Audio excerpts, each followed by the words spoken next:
My name is Joe English, and I was born in Liverpool.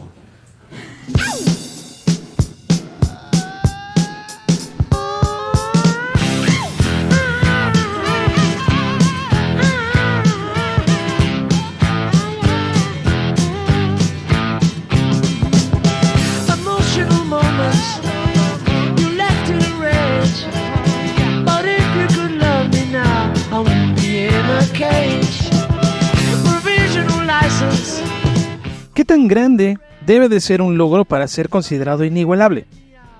En 1979, Paul McCartney fue reconocido por el Libro Guinness de los Récords como el músico más exitoso de todos los tiempos. Un reconocimiento que parecía definitivo. Sin embargo, en 1985, Guinness decidió dar un paso más y crear un Salón de la Fama, un espacio reservado solo para aquellos récords tan extraordinarios que parecerían imposibles de superar.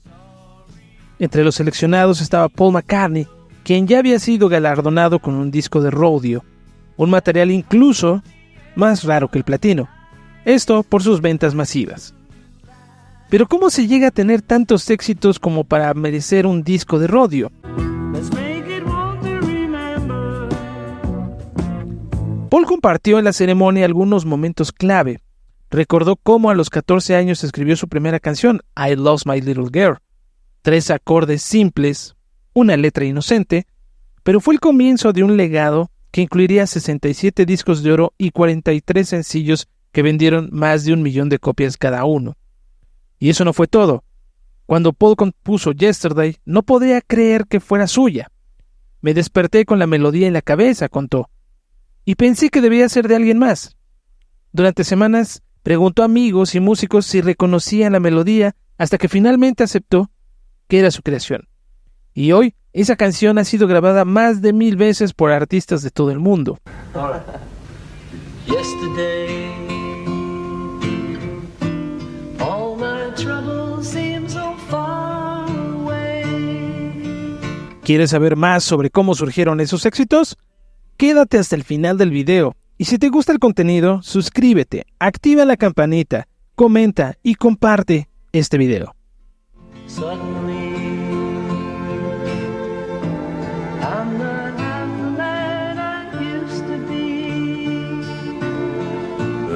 That's me sometimes. Will the real Paul McCartney...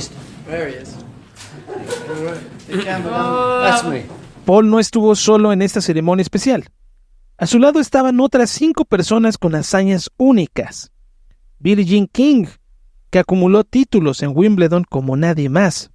Sus victorias en la cancha no solo rompieron récords, sino que también rompieron barreras para las mujeres en el deporte. Sir Ranulph Fiennes, quien cruzó el Ártico y el Antártico en tiempo récord, enfrentando temperaturas extremas y arriesgando su vida para completar la hazaña. Luego estaba Vesna Vulovic, una azafata yugoslava que sobrevivió a una caída de 10.210 metros sin paracaídas.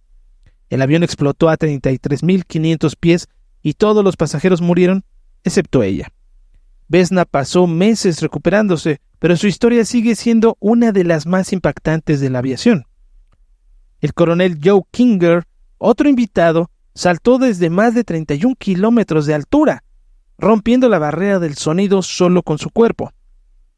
Este salto, realizado en 1960, fue un experimento clave para el desarrollo del primer vuelo espacial tripulado por Estados Unidos. Y Vernon Craig, el hombre que podía caminar sobre brasas a 815 grados centígrados sin quemarse, dejó a todos boquiabiertos con su habilidad inexplicable. Oh, yeah.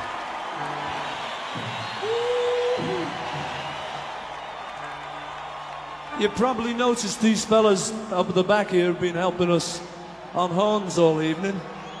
And as it is the last night of the tour, I want to really thank them. They know it, but I want you to thank them for playing with us. All right! The biggest cheer you can give. Come on. Yeah!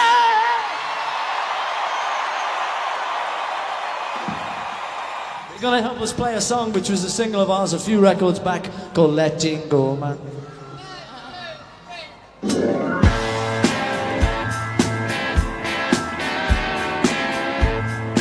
¿Pero qué hizo que Paul McCartney mereciera un lugar en la lista de hazañas? Durante la ceremonia, Paul habló también de Mall of Kintyre, una canción que rompió récords de ventas en el Reino Unido antes del Band Day.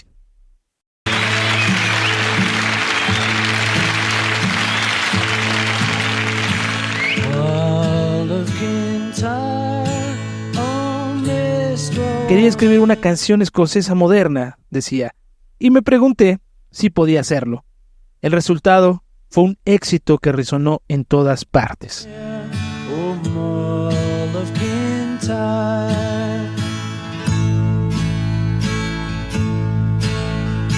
En la ceremonia, Paul compartió más anécdotas personales. Recordó cómo un día, al volver a casa después de un concierto, escuchó al lechero silbar From Me to You. Ese fue el momento en que supe que habíamos llegado, confesó, cuando hasta el lechero conocía nuestras canciones. También reveló cómo a veces componía bajo un seudónimo para probar que su éxito no dependía solo del nombre McCartney. Así nació Bernard Webb, el nombre falso que usó para escribir Woman, un éxito interpretado por Pitchen y Gordon.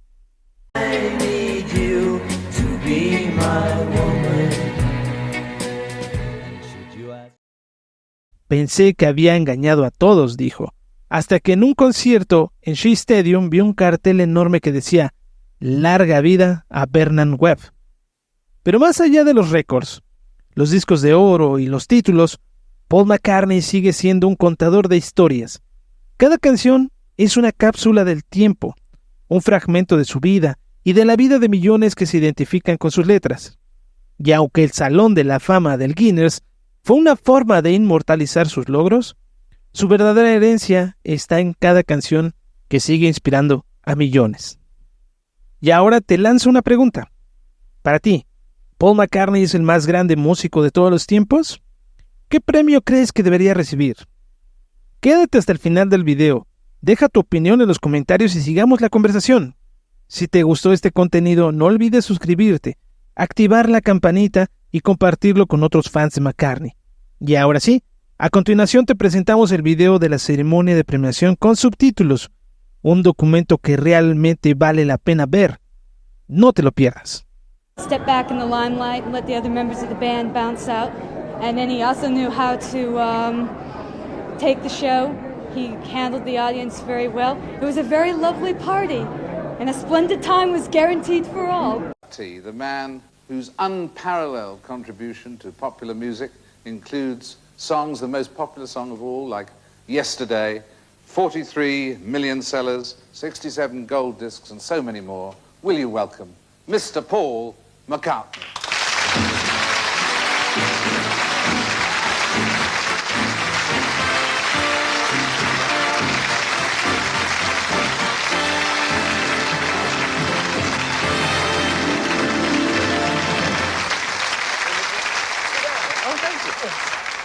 Thank you kindly.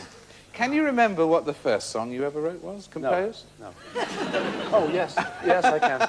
The first song I ever wrote was called I Lost My Little Girl. When I was 14, 3 chords, C, F, and G. What were the words like? Good rhymes? Very good rhymes, yes. I lost my little girl. Her clothes were not expensive. Her hair wouldn't always curl. No? No, that wasn't too good, but I never really used that one. Which one, when did you really realise you'd made it as a composer? Was there a moment, a dawning realisation? Yeah, in truth, I'd come back from a club. I'd been out late one night, and I was just getting to bed, and I heard the milkman whistling From Me to You. So that kind of set the seal on it. I thought, that's it, I've arrived, you know, a milkman's whistling my chair. And now we've got Yesterday, the most popular, most recorded song in history and so on. How did that start? Yesterday? Well, I mean, it's funny, you know, how these songs start. I was actually sleeping, and I kind of woke up and sort of fell out of bed, and I had a tune in my head. I didn't believe I'd written, obviously. I mean, I hadn't actually sat down and tried to write anything, but it was in my head. So I found a piano, which was next to my bed, and sat at that and started playing this tune and thought, well, I like that tune, it's nice, but I couldn't believe I'd written it. So I went around all my friends kind of saying, what's this tune? Come on, you know it, it's got to be somebody else's. And after about 2 weeks, nobody could figure out what it was. So I said, I must have writ it. And so it transpired. And so it was. But that obviously must be a favourite of yours. I mean, what are the other great favourites? Tunes of mine. Mull of Kintyre, do you love that one? Mule of Kintyre, I like, yes. Mule of Kintyre. Or Mulligan's Tires, sometimes referred to. Yeah, I do like that one. Originally, I wanted to try and write a song realising that there aren't any modern Scottish songs, really. There are plenty of sort of old, stirring sort of songs. But even Amazing Grace isn't actually written, but it's written by a Satanak. So, so I wanted to try and write one. I wondered if I could do it. So I started on Mull of Kintyre. And I got a friend of mine at the time who was in the pipe band to come up and play his bagpipe for me to see the notes that bagpipes could play, because they can't play every note. And he played out in the garden because he was frightened of blowing the house apart, because they're pretty powerful things. Those. Not that powerful, but, you know, he did play in the garden. Honest. How did Michelle start? Was that start seriously? Or? Yeah, Michelle originally, I wrote it because you used to go to parties and there'd be a guitarist over in the corner and be you go, oh wow, that's suave. And so I wanted to have a song sort of a bit like that, you know, so I wrote this. And eventually someone said, you know, that's not a bad song, you should do something with it. So I ruined it and put lyrics to it and everything. It was much better the other way. Yeah. But it's very good. Well, you can always re-release it the other way. Do you know when you've written a hit? I mean, do you have that ability to say, that's a hit? You get a sort of funny little feeling that, I think, you know, you do a bit, but I'm hopeless at picking singles and stuff, you know. I can write a few songs, I can never tell which one people are going to like. But you do get a little sort of funny twinge. But it's strange, you know, I mean, I think a lot of people who talk about writing songs, you feel as though you haven't actually written it. As though it's sort of just come through you. And you're just merely the vehicle, David. The merely vehicle. Merely the vehicle. From on high. Oh, God. For something from on high. Oh, no, it's true, though, you know, it is a sort of strange feeling. We go back a long way, us, you know. Oh, we'll reminisce in a minute. The stories we could tell you. Oh, the stories we could Tell tell. me, what do you do with all these gold discs? I mean, people who win one put it on the wall with a spotlight. You've got 67. I mean, how do you keep them? Oh, in truth, I don't know. I would be a bit embarrassed to actually have them in my house, you know, and say, yeah. Come on in, Norris, look at this. So they get in storage and they get hidden a bit, you know. And a lot of my friends do say, oh, come on, bring them out. And my kids would like to see them and stuff. So occasionally I sort of go and look at them and stuff. But, you know, I just think it was a little bit too high profile to sort of, you know, good evening. Have you seen my etchings and my gold discs? And are there any things you haven't written, composed, sorts of songs you'd like to write? I once did, I would have liked to have written a sort of football song for the English football team. It wasn't that they needed it, I felt, it was just, but What, like the... I had a go at that once, but it didn't How really far did turn it out. get? Oh, English men, go out and, ooh, and it sort of stopped about there. But what are the other sorts of things? Have you ever written a Eurovision song? No, I haven't ever written a Eurovision song, I must say. No, there was a time when I thought, you know, it'd be nice to do it, but what I did do, I wrote a song for some people, and at the time, because the Beatles were so successful, people were just saying that if I wrote a song for somebody else, it wouldn't be the song that would do it on its own merits. It was just the fact that Lennon and McCartney had written it, or one of the Beatles had written it. So to try and prove that wrong, I wrote a song under another name. And I thought I'd got away with it. It was a song called Woman for Peter and Gordon. Remember them? And it was quite a nice song. You know? I wrote it under the name of Bernard Webb. And I signed Bernard Webb, you know. And I thought I got away with it, but then we were doing a show in Shea Stadium, and I looked up, and there was this great big banner at the back of the thing, Long live Bernard Webb. And you were rumbled at last. Rumbled, yeah. Well, funnily enough, the citation here is addressed to Bernard Webb. It's amazing. Oh, really? Good old Bernie. Yeah.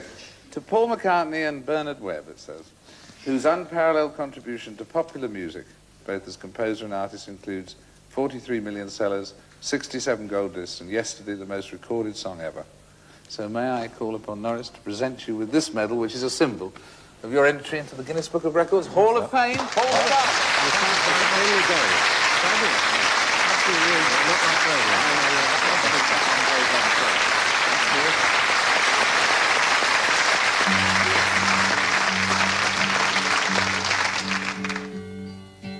Yesterday,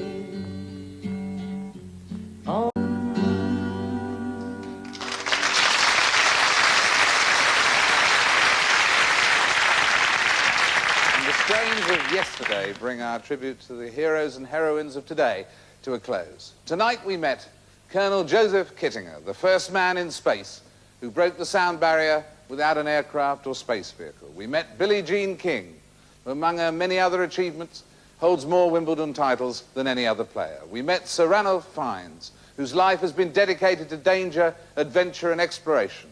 We met Vernon Craig, whose achievements continue to defy science and scientists.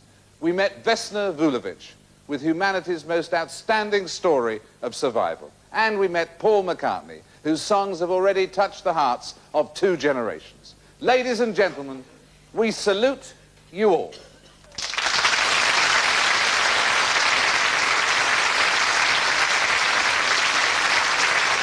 From the BBC Television Centre, good night.